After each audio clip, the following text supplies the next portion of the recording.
brought to you by oneaauto.com, your source for quality parts and the best service on the internet.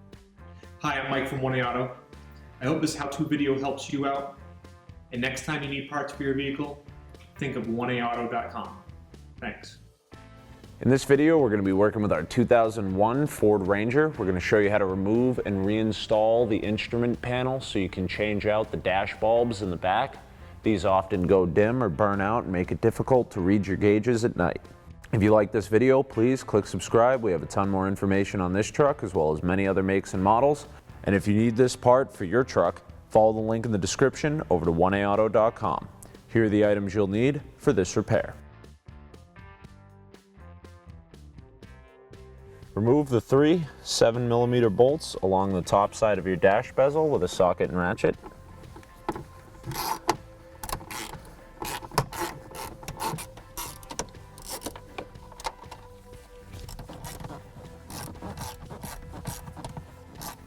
Remove the two 7mm screws on the center trim bezel below the radio.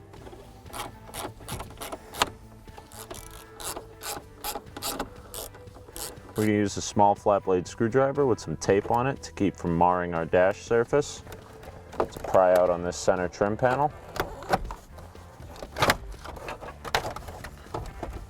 Reach back and disconnect all of the electrical connectors.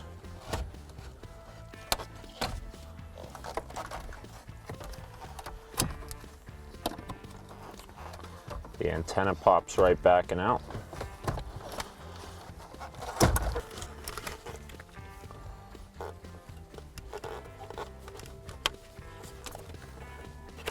This last connector for the four-wheel drive selector is going to have to be pried up on with our flat blade screwdriver.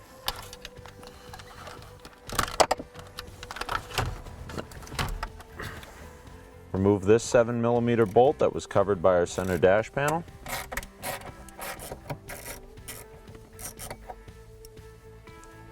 Remove the four 7mm bolts, one here, two below the hood release, and one all the way by our left foot, using a 7mm socket and ratchet.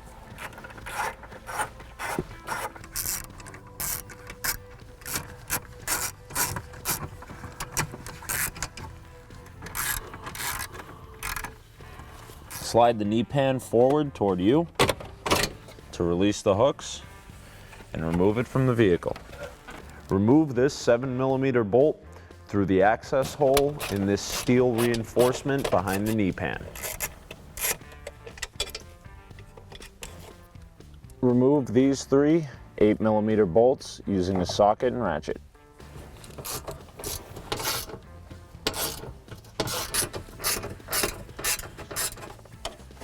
Pull back the knee panel.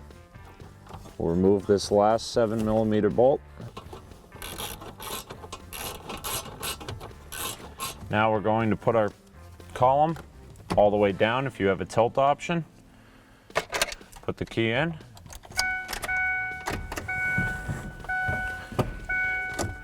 Shift the vehicle to first gear to get a little more room around the stick.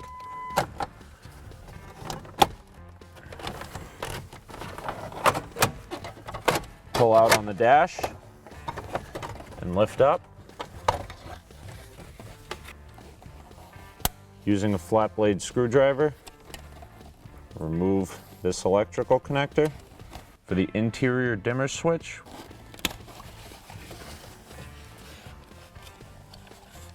push down on the tab, release the other connector from the headlight switch. Shift the truck back into park and remove your key. Remove the two 7mm screws on each side of the gauge cluster for a total of 4. We're going to use a 7mm socket, a long extension, and a ratchet.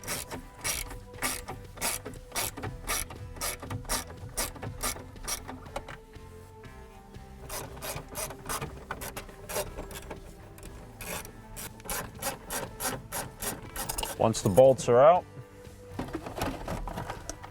carefully remove the gauge cluster from the dash. Disconnect the electrical connectors.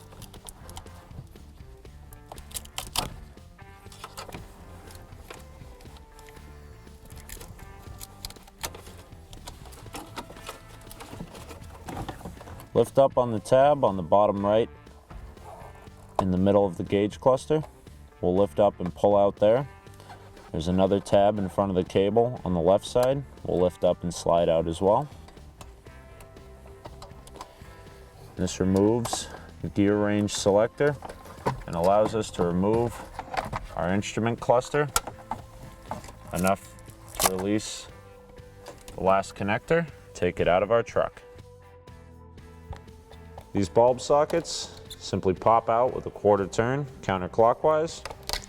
So remove all of the black bulb sockets because these are the ones that backlight our instrument cluster. All the little ones are for various indicator lamps such as your high beams, four-wheel drive, and check engine lights. Here we have our old part and our new part from 1aauto.com. As you can see, there are some minor aesthetic differences in the bulb themselves, but they are the same brightness. What happens with these the majority of the time is these bulbs with old age will burn out or become dim and make it difficult to see your instrument cluster at night. If enough of these burn out, it can almost seem as if no lights are on inside of the actual instrument cluster. Very easy to replace, and it's a great way to bring back that safety of knowing what's going on with your vehicle when driving at night.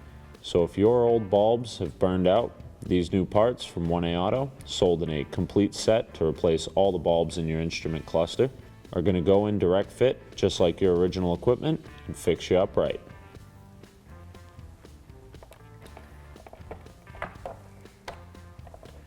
We'll install our new bulbs by lining them up, locking them in with a quarter turn clockwise.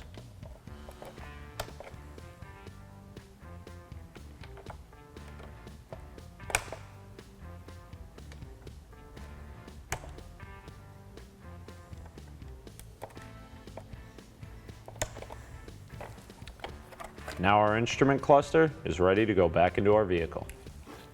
Reinstall the electrical connections on the back of the instrument panel.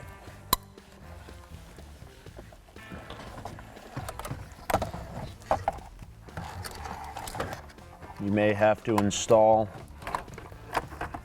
the range selector at the same time. All of these parts just click back into place.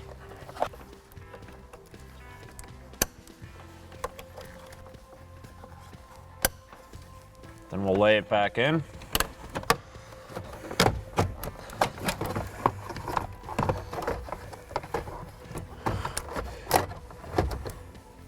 All of the black 7mm interior screws we've removed throughout this process are the same. We'll reinstall them into the instrument panel.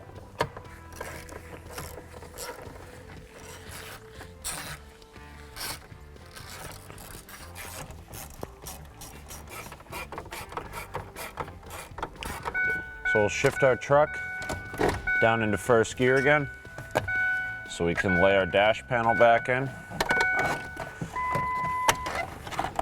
When you get pretty close to getting it lined up, take a second to reconnect the electrical connectors for both the headlight switch and the interior dimmer switch.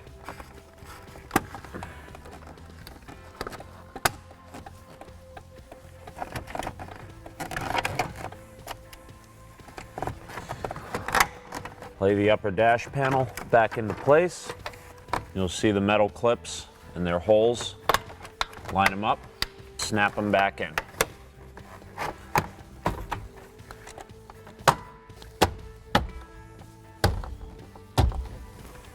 Shift the truck back into park, remove your key.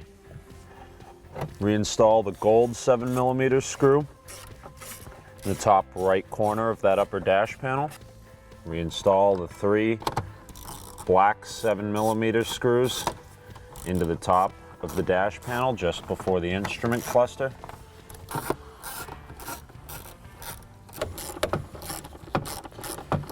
Reconnect the four-wheel drive selector connector.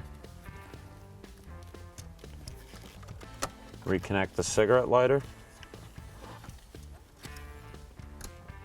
There's 2 wires there.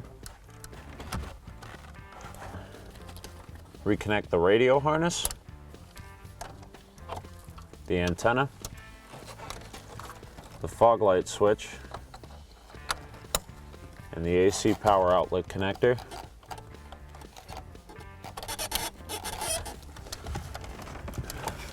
Push the center panel back into place. Then reinstall the two 7mm screws at the bottom of the panel.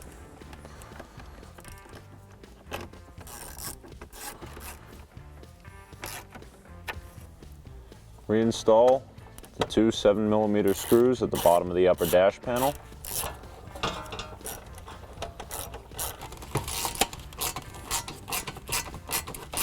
Reinstall the 3 screws for the steel knee pan. Tighten them up with an 8mm socket and ratchet.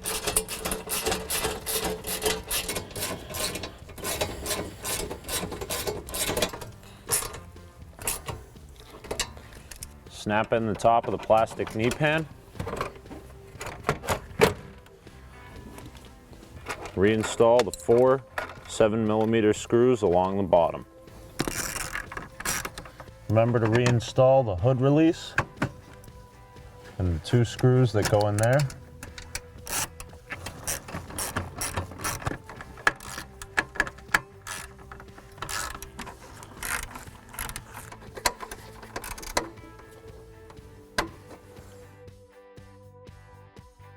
Thanks for tuning in. We hope this video helped you out.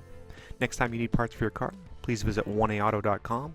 Also check out our other helpful how-to as well as diagnosis videos.